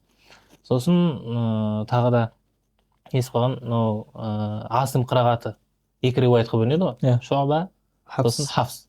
Осы Шуаба имамда, имам Шуаба Құран жаттағанда, ол кісі 1 беттен, 2 беттен жаттамағанда, 1 аяттан жаттап Құран бітірген 18 жылда. Егер 1 аяттан Құран жаттасаңыздар, значит 18 жыл жеткілікті да. Егер 2 аяттан жаттасаңыздар, 9 жыл. Сөйтіп, қазір біз 1 бет, 2 бет деп емес, аз-аз 1 аяттан, 2 аяттан имам Шуаба. Негізі тұрақтылық қой. Анау көп ғалымдар бар негізі. Тұрақтылықпен кәдімгідей бір талай кітаптарды оқыған. Соның бірі қазір үлкен мұхаддис ғалымдардың бірі, хадис саласының майталманы, Азхар университетінің профессоры Ахмад Мабад аль-Карим деген шейх бар да. Бізге Усам аль-Азхари шейх келіп отыр ғой, сол кісінің ұстазы хадистен. Үлкен ата ғой, 80-ге жақындап қалған. Сол кісі айтады. Жаңағы кімнің Сияр А'лам Нубала деген кітап бар ғой. Сияр А'лам Нубала деген 30 томдық шамамен кітап бар да. Сол кітапты ұйықтар алдында күніне 15 минут оқу арқылы бітірген ғой. Күніне 15 минут оқиды екен. Ол өзі 15 минут. Қанша том? Бір 20-30 том сондай. Кәдімгідей ауқымды кітап қой. Ауқымды кітап. Сол сияқты үлкен шейхтар бар қазіргі тірі. Заманымыздың ғалымдары ғой, былайша айтқан кезде. Сабақтардың арасында үзілістер болады ғой, 15 минуттық. Сондай үзілістердің арасында Кутубу Ситта бар ғой. Негізгі хадис саналасында мойындалған 6 негізгі кітап бар, Бухари, Муслим деген сияқты. Сол 6 кітапты бастан аяқ бітіріп шыққан ғалымдар бар. 15 минут ол жерде де үзіліс кезінде басқалар ойнап жатқан кезде, демалып жатқан кезде ол кісі кішкене ғана уақытын қысты да, өзін тежетті, бірақ үлкен биік нәтижелерге жеткен да. үзілістің 15 минутын әңгімеге құртады. Әңгімеңде бітпей қалады ғой, әңгіме жетпей қалады ғой. Тиімді пайдалана алмай қаламыз. Негізі мен мына нәрсені байқадым да, сіздер. Қараңызшы, тұрақтылық деген негізі, тұрақтылық деген мына нәрсе екен ғой. Сен негізі күніне бір бет оқуға шаман келеді. 24 сағатта бір бет оқу деген дым емес қой негізі. Хоть Құран болсын, немесе басқа кітап болсын ше. Сен бір бет оқуға шаман келеді. Сен бүйтіп айтасың. Мен енді бүгін бір беттен тұрақты түрде күнде оқимын деп айтасың да. Сосын сен бір күн оқисың, 2 күн бір бетін оқисың, 3-ші күн бір бет оқисың, 4-ші күні андай жасаң келеді ше. 2 бет бүгін оқи аламын. Оказывается. Болмаса бүгін 3 бет оқысам болады негізі. Шамам келеді деп, сол күні сен былай айтқанда құриды екенсің ғой. Бұл жерде мәселе сенің көп не аз оқуыңда емес. Мәселе сол бір нәрсені ұзақ уақыт істеп беруіңде ғой. Тұрақтылық қарашы. Мысалы, тұрақтылық деген жаңағыдай, әрине сен бір бет емес, 10 бет оқуға шаман келіп тұрса да, өзіңді тежеп, ана 10 бет оқуға шаман келіп тұр негізі. Бірақ сонда да ана кішкентай бір бетке түсіп, және соны ұзақ уақыт істеп беру екен ғой негізі тұрақтылық деген. Адам бағанағы аз жасауы мүмкін бір нәрсені, соны мынаған толтыру да, асып тұрған кезіне оны қайтадан тежеу де қиын ше. Ортасын ұстану өте қиын. Өткен адам кейде шабыттанып кеткен кезде бір тауға баратын сияқты болып тұрасың. Ал көңілің жоқ кезде, былайша настроение жоқ кезде мүлде оқың келмей тұрады. Сол кезде мынаған жеткізу, жоғары болып тұрған кезде оны түсіру, сол маңызды ғой. Ең маңыздысы. Яғни тұрақтылық деген сол, ана сен шамаң жетіп тұрса да, үзбей бір нәрсені толық істеу. Осы жерде шайтан араласады ғой. Өйткені шайтан біледі да, тұрақты мұсылман ол қауіпті мұсылман екенін. Тұрақты болатын болса, ол бағанағыдай үлкен амалдар істеп тастайды. Тұрақты болатын болса, ол Құранда жаттап тастауы мүмкін. Бар ондай. Тұрақты түрде Құранда жаттауға болады негізі, мүмкін нәрсе. Бірақ ол біледі да, қазір сен тұрақтылықтың сырын біліп алатын болсаң, дәмін біліп алатын болсаң, өмірде оған үлкен проблема алып келесің шайтанға ше. Сол үшін ол жерде жаңағыдай сен бүйтіп алдайды. Бүгін сен ұялмайсың ба, бір бет оқып, 10 күн болды бір бет оқып жүрсің. 2 бетке көтерсейші деп алдауы мүмкін да. Бірақ бұл жерде мақсат сен бір ай бойы бір беттен оқып беруің. Сен шамаң оған көпке жетсе де, бірақ сен сонда да өзіңді тежеп, сол бір ай тоқтамайсың. Тұрақтылық деген сол ғой негізі. Сол үшін тұрақтылық қиын да, ол тұрақтылық деген. Бұл шайтан еще бір беттен оқи, бір бетті таста 2 бетке шамаң жетеді деп көтеріп адамның андай шаршатып жібереді да, 5 беттен ауыр болып кеткен кезде сен сынасың. Бір күні. Сынасың да, тұрақтылық қалады. Сөйтіп азырады. Пайғамбарымыз саллаллаху алейхи хадисте бар ғой, осыған байланысты. Инна дина юсрун. Дін өте жеңіл нәрсе, ұстануға өте қолайлы нәрсе. Валан юшадда дина ахадун илля галабаху деген хадис бар. Және ешқайсыларың дінді басып озуға, шектен шығуға тырыспаңдар. Дін сені басып кетеді бәрібір дейді. Осы нәрсені айтып тұр да. Мысалы, кейбір адамдар осы дінді де қиындатып жүреді. Мысалы, рұқсат жағдайларда шектен шығып, шамадан тыс өзіне көп алып деп айтса болады. Көп алады да, соңында өте жаман нәтижелерге барады да, тіпті діннен де шығып кетуі мүмкін кей жағдайда. Жаттауды айттық, тұрақтылықты айттық. Анау пысықтауға, қайталауға, мысалы үшін. Мен өзім Мысырда Құран жаттап жүрмін, қасымда қари жігіттер тұратын еді. И жаттау жеңіл, бірақ қайталау қиын, жаңа сіз айтқандай. Қайталау қиын, жаттаған жеңіл. Жаттап алам. Сол кезде айтатын өзіме кішкентай қари шәкіртім, Қайрат аға, ары қарай кетпеңіз, осыны пысықтап алыңыз, бір парадан оқитын шамаға жеткенде ары қарай жаттайсыз деп. Менде мотивация жоқ. Сөйтіп қасымда бір досым болатын, содан сұрайтын, Құран қайталап отыр да. Құран қайталауға сені не нәрсе итермелейді, не нәрсе мотивация береді деймін да жалпы. Соны айтады, Құран жаттап жүрген кезде бір кезде ұстазымыз былай дегені бар еді дейді да. Қазір сендер тарауыққа шығасыңдар, намазға шығасыңдар, қателесесіңдер. Қателескен кезде сендерге лұқма береді. Бір береді, 2 береді. Үшіншісінде алып кетесіңдер деген сияқты. Ертең қияметте оқыда жоғарыла деген кезде Құран оқып келатсың, елесетші дейді. Құран оқып келатсың, бір жерден не істедің? Қадалдың. Сол кезде саған лұқма беретін ешкім жоқ қой, сен ол жерде Құранның пысықтылығына. Сонда осы дүниеде сен қалай пысықтап, қалай жаңағыдай мәміле алып дос қылып жүрдің? Егер сол жерде сен Құранды толық білсең, дәрежең қалай? Ең биіктерден болады да. бағана біз анау хадистер айтып кеттік қой, Құранның артықшылықтары. Соны осы хадисте айтсақ болады негізі. Иә. Иқра вартақи ураттил, Құран оқы да көтеріл. Кама кунта тураттил фи дуния, сен дүниеде қанша оқыған болсаң, ва инна манзилатака инда ахири аятин тақрауха. Сен осы қияметте меге дейтін соңғы дәрежең сол болады деп ше. Яғни мысалы бір адам Ихлас сүресін білсе, оның дәрежесі былай болса, бір адам Ихлас фалахты білсе, сәл жоғары болады. Иә. Ихлас фалах нәрсе болса, сәл жоғары болады деген сияқты. Иә. Ана Арман Қуанышбаев ұстаз шәкірт болып жүрген кезде естігем ше, жәннаттағы ең бай адам қари деп ше. Бүйтіп айтады еще. Жәннаттың олигархы қари болады деп ше. Яғни ең жоғары дәрежеде сол қарилар отырады деп айтады. Өйткені бүкіл аятты оқып берген. Сөйтіп бір қызық оқиға болады. Бағана бізде хатымға сұрайды ғой, көп адамдар хатым оқып берсеңіз деген сияқты. Сөйтіп Ризабек ұстаз айтқан әлі есімде, қатты есімде қалған оқып жүрген кезде. Қарилар бар ма арамызда деген сияқты. Сондай әңгіме өріп кетті. Сосын сендер амал дәптерін ашқанда Құран оқымаған адам сияқты оқып тұрмаңдар дейді да. Қалай ешкім түсінбей қалды да. Қалай ол деген сияқты. Бәрі таң қалды. Сөйтіп хатым оқып бересің, бағыштайсың. Ғалымдардың пікірталасы бар да. Кейбір ғалымдар айтады, Құран бағыштаған кезінде толықтай сауап сол кісіге бересің дейді. Өйткені сен сыйлап отырсың ғой. Сыйлаған кезде сенде ештеңе қалмайды. Демек сен как будто оқымаған сияқты боласың дейді да. Ол аят анада кетті. Сенде түк жоқ. Сөйтіп Құран оқымаған адам сияқты жүрмеңдер дейді, бәріне бағыштап. Сол үшін өздеріңе де кішкене қалдың деген сияқты. Бірақ кейбір көпшілік ғалымдар бағыштаған кісіге де және өзіңе де сауап барады. Өйткені Алла Тағала жомарт, саған да сауабыңды жасаған үшін және сыйлаған үшін немесе бағыштаған үшін жаңағы бағышталған кісіге де сауап барады дейді. Және де Құранды аңсаудың деп отырмыз ғой, Құранға махаббат қоюдың деңгейлері болады екен. Бағанағы шейх Алижан Қаридің оқиғасын есіме түсіп отырды. Өте керемет, өзіме әсер еткен.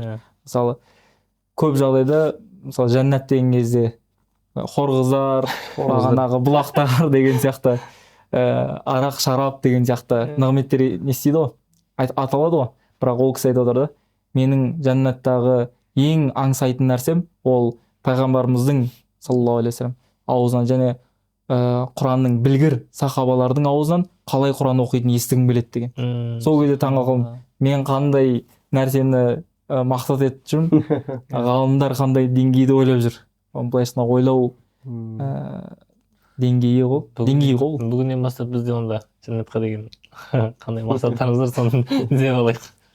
Бағанағы Қайрат ұстаз айтып отыр ғой, не деп, лұқма береді деп. Бізде осы қарилардың арасында кең танымал ғой, лұқма беру. Лұқма деген түсіндіріп жүріңізші, не екен? Лұқма деп имам шатасқан кезінде айтылатын Құран аяттарын еске түсіру сөзі. Қысқаша айтқанда, подсказка деп айтамыз ғой. Соны кеше ойланып отырмын, Лұқма деген сөзден шыққанда, лұқма деген ана бір үзім тамақ деген сияқты мағына білді, үзік тамақ. Не үшін олай аталды? Негізі бірақ шариғи кітаптар арасында тәлқин деп аталады. Тәлқин ол имам деп айтады. Былайша тәлқин деген аузына салып беру деген сияқты. Мысалы мәйітке де байланыс келеді. Тәлқину шахада деп айтады. Шахадатты айтуға көмектесу, жәрдемдесу. Тәлқину имам деп айтады. Имамға ұмытқан кезінде көмектесу. Аузына салып беру былайша айтқан кезде, ұмытқан аятын. Ал бізде қолданысы оны тәлқин деп айтпайды, лұқма деп айтады да. Лұқма дейді қазақша ше. Сөйтіп ойладым да кеше пайғамбар саллаллаху алейхи вассалам хадис есіме түсті. Ол идастатамакал имаму фаатаимху деген хадис. Егер имам сенен тамақ сұраса, онда тамақтандыр деген хадис. Былайша айтқан кезде тоқтап сенен тамақ сұрап тұр ма? Тамақтандыр. Сосын оған қалай тамақтандырсың, тойдырмайсың да, лұқма беріп қоясың. Онда кішкене тасап қоясың. Аяттың басын айтып қоясың да, болды. Ардай өзі алып кету керек енді. Машалла. Ол лұқмаларды көкесін тарауықта көресің, неше түрлі қариларды көресің артында. Лұқма берген кезде жаудырады. Әсіресе Ясин ғана өзі 30-шы параға келген кезде лұқмалар жан-жақты. Андай танымал емес сүрелерде лұқма үндемей тұрады, лұқма күтіп тұрасың ғой. Лұқма күтіп тұрасың бермейді. Ана тарауықта Рамазанда жылда Ясин, мынау мүлікті оқыған кезде қорқып тұрамын ше. Сол жерде сәл шатасып қалсам болды ғой, гу ете қалады ғой. Менде де сондай. Сәл шошып оқимын ше. Осы тарауықты сөйтіп мына уақиға әсіресе рахман дегенде бар ғой, абайлап оқымасаң артынан деген. Ясинда ма, Ясинда шатасым ойын. Екі адам айтты, мына жақтан бірі, мына жақтан бірі айтты. Жағалас айтты ғой еще. Танымал аяттарда сосын 30-шы парада барлығы хафиз бол деп қаласың да, арттағылардың бәрі. Сосын андай осы жерде жамағат егер көріп отыратын болса, не істеу керек ше, айту керек. Лұқманы ойланып беру керек. Өйткені менде болды тарауихта осы былтыр ма, арғы жыл ма өткен кезде бір кісі, енді адамсың ғой, пендесің, Құран мұғжизасы, тарауихта шатасасың ғой. Шатасқан кезде бір аятты ұмытып қалдым, тұрып қалдым. Сөйтіп артынан бір жерден бір аят келді да, соған ұқсас аят. Бақырып айтты, мен тыңдадым да алып кеттім. Кейін сол лұқмасын алған кезде мен түсіндім, басқа сүреге беріп жіберді ол. Мен ортасынан басқа сүреге кетіп қалдым да, ұмытып қайттан мынаған келдім, оны еске түсіремадым да, рукуға кетіп, сосын сәлем беріп, артыма бұрылып айттым ше. Жаңа кім лұқма берді? Осылай микрофон тұр, жамағат тұр ғой енді артымда. Шапан киіп алғам. Сөйтіп сәлем бердім да, бірден бұрылдым да айттым. Жаңа кім лұқма берді деп айттым да. Ешкім үндемеді. Жаңа кім лұқма берді деп екінші сұрадым ше. Үндемеді. Кім берсе де қате берді. Басынан оқимыз екі рәкатты дедім да. Сол басынан оқимыз екі рәкатты деп. Бұрылып атсам артынан бір ат айтып отыр ғой. Тыныш тұрмайсыздар ма? Өзі оқиды ғой. Қайтып оқиды деп отырмыз енді сол рәкатты. Тарауих өзі оңай емес қой. Екі беттен оқисың, кейде бір жарым беттен оқисың.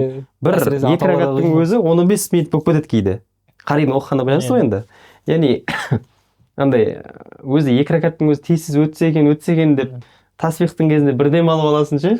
Соны айттым да нәпсіге тидіріп ше. Кім лұқма берді? Ешкім айтқан жоқ. Сосын кім берсе де қате берді. Қазір осы екі рәкат басын оқимыз деген кезде атаны естіп қалдым да. Тыныш тұрмайсыңдар ма? Өзі оқиды ғой қарай. Нелерің бар лұқма айтып деп ше. Сонымен содан кейін лұқма келген жоқ. Бермейтін болды. Өйткені қате берді да. Ясиннан берді ғой деймін. Фихта егер сен намаз оқып келе жатып, егер арттан бір лұқма берсе, ол жерін біліп есіне түсіп басқа алып кетіп, анау қатер лұқма берсе, егер лұқмасын алмай қойса, онда ол адамның намазынан шығып кетеді ғой, не? Намаздан шығып кетеді. Сондықтан лұқма бергенде де ойланып, точно сол жерден бердім бе, берген жоқ па, менікін аламын, алмаймын деп ойланып та беру керек екен. Сол үшін бізде негізі анау имамның артында үлкен мешіттер тұрады ғой. Имамдар ше, қарилар, имамдар тұрады. Сол ең маңызды сол ғой. Өйткені не үшін олар тұрады? Ең бірінші нәрсе ол намаздың бұзылып кетуі немесе дәреттің бұзылып кетуі ықтималдығы жоғары, әсіресе тарауихта. Сондай жағдайда орнына орын басу үшін немесе аятты ұмытқан жағдайда еске салу үшін артында тұру керек та. Лұқма солар беру керек негізінде. Сосын лұқма берген кезде андай күтпейді ше. Иә. Көбіне мен араб шейхтардан байқадым. Араб шейхтар күтпейді, бірден беріп жібереді. Мен неге тарауихқа бір бардым да, Алматыда бір жерде тарауихқа бардым.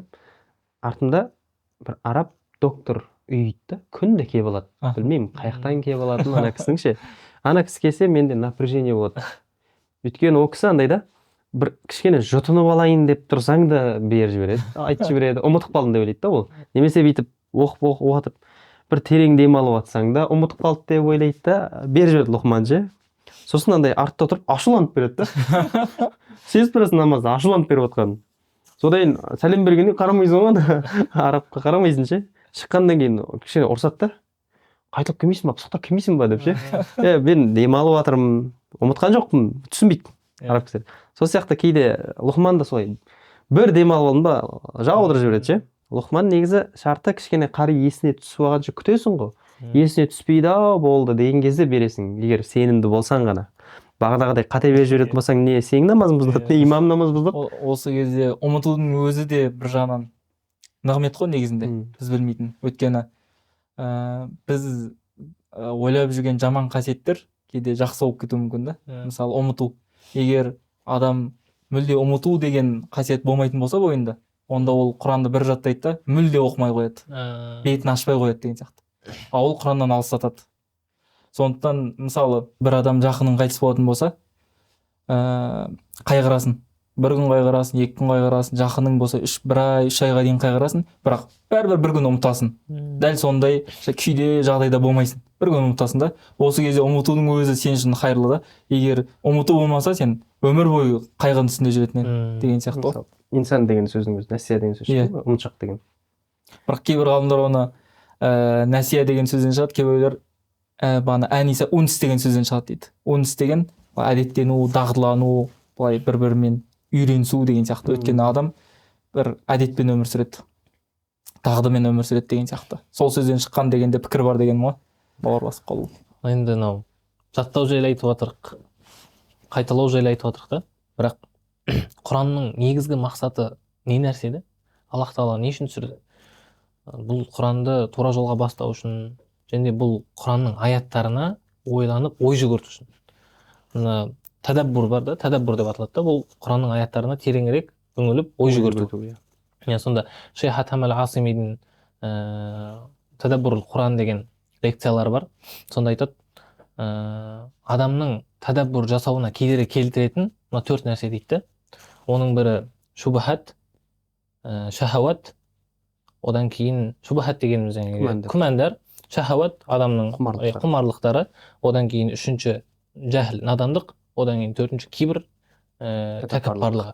Осы 4 нәрсе адамның Құранға ой жүгіртіп, одан ғибрат алуына кедергі жасайды. Мысал үшін Аллах тағала Құранда айтады ғой, астағфирулла, «Қул хал ястауи аллазина яъламуна валлазина ла яъламун». Мысал үшін осы аятта да тәдәббур жасақ, Аллах тағала білетіндер мен білмейтіндер тең бе дейді. Бұл жерде Аллах тағала сұрақ қойып тұрған жоқ. Бұл жерде тең емес деген мағына шығады. Риторика ғой. Иә, Риторикалық. Тең емес. Бұл жерден біз нені ұғамыз? Білетіндердің дәрежесі білмейтіндерден қарағанда жоғары. Және Аллах тағала бұл аятымен адамдарды білетіндердің қатарынан болуға бізді қызықтырып жатыр. Осылай тәдәббур жасап. Одан кейін мынау Нас сүресінің тәпсірі, тәдәббур, тәпсірге келетін болсақ, өзіміз білетін қысқа сүре Нас сүресінде «Құл аузу би раббин нас», адамдардың Раббысымен, Маликин нас, патшасымен, Илахин нас, Құдай. Неге Аллах тағала осы Нас сүресінде 3 түрлі алып келіп тұр дейді? Рабб, Малик, Илах. Рабб деген адам Нас бірінші Рабб қолданғанда адам Нас бірінші Нас, ол туфуля дейді, кішкентай балалық шағы. Адам балалық шағында не нәрсеге мұқтаж болады? Раббтың екінші мағынасы Раббыдан бөлек екінші тәрбиелеуші. Бала кішкентай кезінде тәрбиеге, сондай қамқорлыққа мұқтаж болады. Сондықтан Аллах тағала Рабб сөзін қолданып тұр дейді. Екінші неге Малик десе, ол кухуля, адамның кухуля жасы, ол орта жастағы. Адам не нәрсеге талпынады ол жерде? Мал мүлік жинауға, атақ абырой жинауға. Осы барлық нәрсе кімге тиесілі? Малик. Адамдардың патшасы Аллаға тиесілі. Неге Илах деп соңында Илахин нас деп келтіріп тұрды? Бұл жерде соңғысы шейхуха дейді, кәрілік шағы. Адам қартайғанда байлық, тәрбиеге мұқтаж емес те, Илах, Құдайға мұқтаж. Құдайға жақын. Сондықтан Илах деген алып келді. Жалпы уасуаса жайлы айтып отыр ғой бұл жерде. Хоннас деп.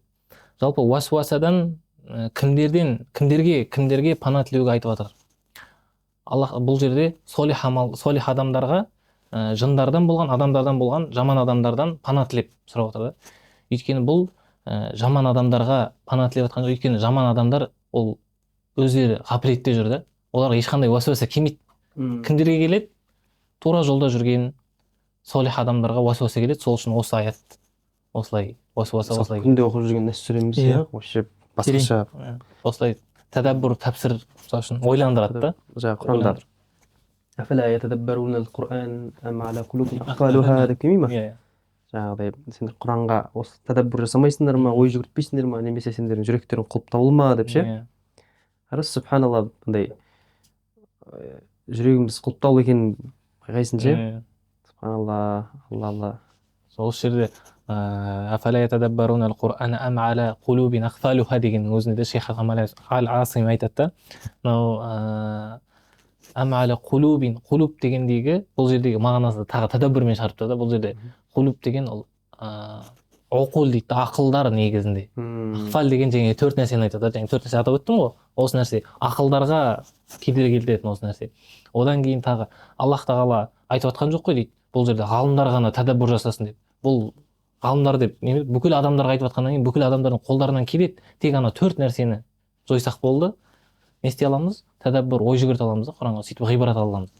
Құранды оқу деген нәрсе бар, және оның аяттарға ой жүгірту деген екінші нәрсе бар да. Бағана Құран аятын айтып отырмыз ғой. Олар Құран аяттары туралы ой жүгіртпей ма деген сияқты. Білеміз, әрбір нәрсенің, кез келген нәрсенің сыртқы формасы бар, және ішкі нәрсесі бар да. Былай айтқанда рухы бар. Тура сол сияқты Құранның да рухы бар. Біз қазақша айтамыз ғой, ғибрат алу керек деп. Тура сол сияқты Құранда да осы нәрселерден ғибрат алмайсыңдар ма деген сияқты сөздер келді. Демек, Құрандағы негізгі мақсат оның мағынасын түсіну, түйсіну, ол туралы ой жүгірту негізгі мақсат. Бірақ ол ой жүгірту деген нәрсе оны оқуға, жаттауға кері әсерін тигізбеу керек. Ол оқу, жаттау өз алдына бөлек деңгей, ал оны түсіну, оны түйсіну, тәпсірін білу немесе ой жүгірту ол одан да жоғары деңгей. Өйткені Құранның негізгі мақсаты ол түсіну және түйсіну. Мысалы, мынау ыдысты алатын болсақ, үшеуміз үш түрлі жақтан қарап тұрмыз, және үшеуміз үш түрлі нәрсе көреміз, кез келген нәрседен. Мына телефонды алсақ та үшеуміз үш түрлі жағынан қараймыз, және үшеуміз үш қырынан қараймыз, үш түрлі нәрсені көреміз. Тура сол сияқты Құранның да қырлары көп. Сондықтан қырлары көп болғаннан кейін оның мұғжизалығы еш бітпейді, қияметке дейін жалғасады. Бір ғалым мына қырын ашса, бір ғалым мына қырын ашады, бір ғалым мына қырын ашады деген сияқты. Өзім толғандырған нәрсенің бірі осы Құран аяты, Құранды ой жүгірту. Ғалымның видео сабақтарын көрдім, содан кейін демек мен осы Құранды түсіну керекпін. Түсінуім үшін бірінші не істеу керекпін, жаттау керекпін деген ой пайда болды да, сосын жаттадым. Одан кейін өзі ой жүгірту үшін деңгейлер бар. Бірінші ой жүгіртіп түсіну үшін ең бірінші оқи алу керек Құранды. Одан кейін жаттау керек. Құранды тыңғылықты түрде пысық қылып жаттау керек. Одан кейін оның мағыналарын білу. Одан кейінгі деңгей, төртінші деңгей, ол тәпсірін білу. Тәпсірін білу. Мысалы, сахабалар қандай сөз айтты осы аятқа байланысты, немесе пайғамбарымыз саллаллаху алейхи вассалам қандай хадистер бар, табииндар не деді, былайша ізгілер бұл аяттар туралы не деді, бұл аяттың мағынасы не, осыны білу. Одан кейінгі деңгей, оның тәпсірін білгеннен кейін барып, ол аят туралы шариғат шеңберінде, араб тілінің шеңберінде өзің ой қозғасаң болады. Себебі Алла Тағала өзі шақырып тұр. Бұл Құран ой жүгірту кітабы. Демек, әрбір адам өз Құран аяттары туралы ой жүгірте алады. То есть, Құран түсінудің, ой жүгіртудің есігі жабылған жоқ. Ғалымдар бәрін зерттеп тастады деген ол миф. Демек, Құранның зерттелмеген, ашылмаған, оқылмаған тұстары өте көп. Және ол қияметке дейін ашыла береді. Мұғжиза демекші. Құраннан ғалымдар неше түрлі нәрсе алып неметеді ғой. Соны анау аят бар еді ғой, аңзална ма аминасама деген бе, қалай еді? Біз қадар деген ба? Иә, сол суды аспаннан түсірдік деп ше. Соны ғалымдар зерттей келе, жердегі пайда болған заттарды барлығын зерттегенде, су жердің немес емес екен. Аспаннан жер жынысынан емес екен, аспанның жынысынан болады. Сонда Құрандағы аят ғылымға вызов тастап тұр деген сияқты. Мысалы, оны бертін қарай біліп отса, пайғамбарымызға 14 ғасыр бұрын. Бағана ғибрат деген сөз айттық қой. Араб тілінде айбара деген сөзден шықты. Абара ябуру, абара деген өту. Мысалы, жолдың ар жағынан ар жағына өту деген сияқты. Бізде ғибрат деп айтамыз. Мысалы, бір оқиғадан ғибрат алу, қиссадан ғибрат алу, аяттан ғибрат алу, хадистен ғибрат алу деген сияқты. Ғибрат деген не екен? Демек, адам сол оқиғаға кіріп, содан бір пайдалы нәрселерді алу. Мысалы, бір оқиға болды ма, сен өзіңді соның орнына қойып көріп, не нәрсе сезініп тұрсың, қандай сезімдесің, немесе қандай пайдалың деген сияқты соның бәрін алу керек. Мысалы, кейбір ғалымдардың пікірінше, бағана Алла Тағала адамдардың аттарын айтады ғой, пайғамбарлардан бөлек. Мысалы, Қарун дейді, Люқман, Хакім деп келеді. Немесе басқа адамдардың атаулары көп. Олардың барлығы атын аты, олардың заты үшін емес дейді. Олар кейіпкер сияқты дейді. Олар шын өмірде болған, бірақ оның іс-әрекетін баяндағысы келіп тұр дейді. Сен Фирауын деген кезде Фирауын жамандап тұрған жоқ. Сен Фирауын сияқты тәкаппар болма деп тұр. Қарунның байлығын жамандап тұрған жоқ. Қарун сияқты бай болып кетпе деген сияқты. Былайша айтқан кезде затын жамандап тұрған жоқ. Оның іс-әрекетін жамандап тұр дейді. Демек сен Қарун сияқты болмау керексің деген сияқты. Сосын өзіме қызық болатын нәрсе, мысалы Құранда жануарлардың атаулары бар, адамдардың атаулары. Осының бәрі мені қызықтырады. Неге Алла тағала мысалы Бақара деп атады? Неге мынаны атады? Неге мынандай сұрақтар бітпейді. Толассыз сұрақтар бола береді. Сол қызықтырған сұрақтардың бірі бағанағы Анкабут деген сүре бар. Біз білетін өрмекші. Көп жағдайда сүреде атауы келеді. Бір сүреде бір рет минимум аталып өтеді. Сол Анкабут сүресінде бағанағы өрмекші аталып өткен аят бар. Сол себепті Анкабут деп аталған деген сияқты. Масалул лазина иттахазу мин дуниллахи аулия камасалил анкабути иттахазат байта ва инна ауханал буюти лабайтул анкабут деп келеді. Алладан өзгені құдай тұтқандар, олардың мысалы өрмекші сияқты, өрмекшінің үйі сияқты дейді. Және өрмекшінің үйі ол ең әлсіз үй дейді. Егер олар білетін болса дейді. Сосын маған ой болды, неге өрмекшіні айтты? Неге басқа да мысалы құстардың ұялары бар деген сияқты, олар да әлсіз ғой. Неге деген кезде және осы аяттан түсінсек болады.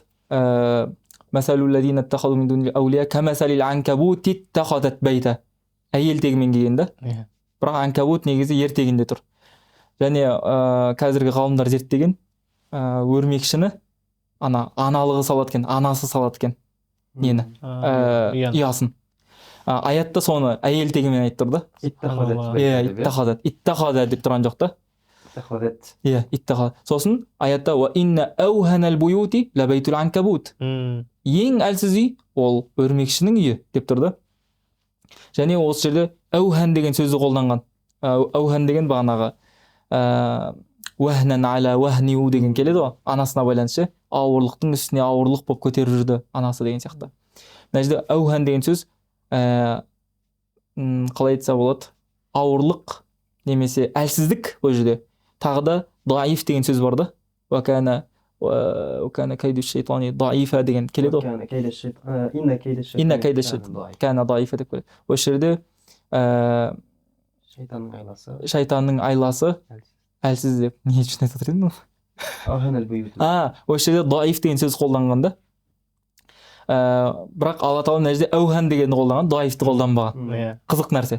Неге деген кезде өйткені уахн деген сөз ол моральдық тұрғыда әлсіздікті білдіреді екен да. Моральный әлсіз. Анау физически әлсіздікті білдіреді. Даиф па?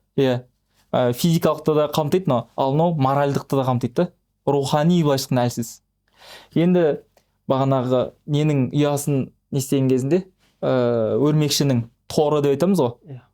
Паутина дейді ғой. Өрмекшінің торын не істеген кезде үйі ғой былайша айтқан кезде. Зерттеген кезінде ең әлсіз үй соныкі. Жаңбыр жапса түсіп кетеді, жел болса ұшып кетеді деген сияқты. Сөйтіп не үшін оны қолдан деген кезде өйткені осы жануарлар әлемінде ең моральды тұрғыда ең әлсіз солар екен. Неге деген кезде өйткені әкесімен аналығы мен аталығы болады ғой. Аналығы балалайды, батылады. Сөйтіп балалары анасын жеп қояды, анасы күйеуін жеп қояды. Үшін бытшыт отбасы ше. Бытшыт отбасы. Былай жатқан кезде рухани өте құлдырау деп айтса болады ғой. Енді Алладан өзге құдайды ұстанғандардың руханияты сондай әлсіз деп тұрды. Және өрмекші не істейді, мысалы паутинаны көрсеңіз ғой, мына жерде тұрған болса шетінде кішкентай қалсаң ортаға қарай қашады. Бірақ ортасы екеуі бір дейді. Соны олардың сенімі сондай тұрды. Олар әдемі болып көрінеді, бірақ кішкене тұрып қалсаң ортасына қашады, бірақ ортасы мен шеті бірдей, сенімі өте әлсіз деп тұрды. Демек Алладан өзгені пана тұтқандардың мысалы осы өрмекшінің ұясы сияқты өте сенімдер әлсіз, былайша айтқанда негіз жоқ деген сияқты. Жасайтыныз ғой, қияметке дейін ашылатын аяттар бар деп ше. Тіпті хуруфул муқаттаа деп айтады ғой. Алиф лам мим, ясин деген сияқты, алиф лам ро, хамим деген тек әріптермен ғана басталатын сөздер ғой. Осылардың хикметін мысалы білмейміз ғой. Ғалымдар білмейді де оны. И бір ауыздан сол қияметте бірақ ашылады деп естідім да. Яғни бұл дүниеде сырлар ашылмай, тіпті бұл дүниеде емес, қияметте де сырлары ашылатын аяттар бар екен да. Бұл дүниеде де ашылады қияметке дейін. Және қияметте ашылатын сырлары, хикметтер, даналықтары ашылатын аяттар бар екен да. Субханалла. Сол қызығы осы хуруф муқаттамен басталады ғой. Алиф лам мим ясин таха деп басталады сүрелер. Одан кейін бірден нені айтады? Біз бұл Құранды түсірдік деп Құран туралы кетеді. Демек ғалымдар айтады, демек бұл әріптер Құранға байланысты дейді, байланысты болып тұрған нәрсе. Сөйтіп айтады, не үшін араб әріптерін өзі қалай оқылатын болса солай оқу керек. Мысалы ясин деген кезде харекет жоқ ол жерде, қалай атаумен оқисың да оны. Не үшін деген кезде ол келесі Құранмен байланысты болып тұр, мынаны айтқысы келіп тұр дейді. Сол кездегі кәпірлерге, мүшриктерге, сендер сөйлеп жүрген араб әріптерімен біз бұл Құранды түсірдік, сендер істей аласыңдар ма деген меңзеп тұр дейді. Былайша айтқан кезде сен қолданып жүрген алиф лам мим, мен дейді осы Құранда осы тура сол әріптермен қолданады, 28 әріп. Ал сен тура осындай Құран жасай аласың ба деген сияқты меңзеп тұр дейді. Былайша айтқан кезде Алла Тағаланың вызовы ғой, жасай аласыңдар ма осындай, қане алып келіңдер деген аяттар бар ғой. Әрбір пайғамбардың кезінде өзінің мұғжизасы болатын еді ғой. Мысалы пайғамбарға сиқыршыларға қарсы сиқыр мұғжизасы, Иса алейхиссалам өзінің мұғжизасы, пайғамбарымызға Құран мұғжиза болып тұр да. Мысалы анау Құран түсірілген кезде, Құран аяттары оқытқан кезде меккелік мүшриктер Құран аяттарының сондай бір көркем түрде жеткенін кейбір сөздер араб тілінде жоқ деген ғой. Сосын не істеген? Сөйтіп Құран аяттарының кейбір аяттар ол араб тілінде жоқ деген кезде шағырлар, ақын өлең жолдарын жаттаған ақындар шақырады да, ол ақындар араб көне арабтың өлеңдерін айта бастаған кезде сол Құрандағы келген ол андай ғой, қазақ тіліндегі кейбір сөздер біз қолданыстан алып болды, еміс деген сияқты. Сондай сөздер кезіндегі алып келген кезде міне деп айтатын. Сонда дәлел ғой, Аллах Тағаланың сонда араб тілінің бір немелігі, кереметтілігі жәннаттықтардың тілі болады дейді ғой. Құран сол тілде түсірілген. Маказ, уақыт болды ма деп. Уақытымыз да таяп қалған сияқты. Берекелі мәжіліс болды деп ойлаймын. Бір-бірімізден насихат пайдалық деп ойлаймын. Және көрерменге де пайдалы боламыз деген үміттемін. Және осы шақыртуымызды қабыл алып, уақытыңызды бөліп келгеніңізге арнайы рахмет айтамыз. Шын көңілден. Білмейсің ғой, Алла Тағала қай сөзіңмен бұрып жібереді адамды деген сияқты. Сол үшін қай подкаст Алла қабыл етеді, онда білмейсің. Қабыл болған подкасттардан болсын. Әмин.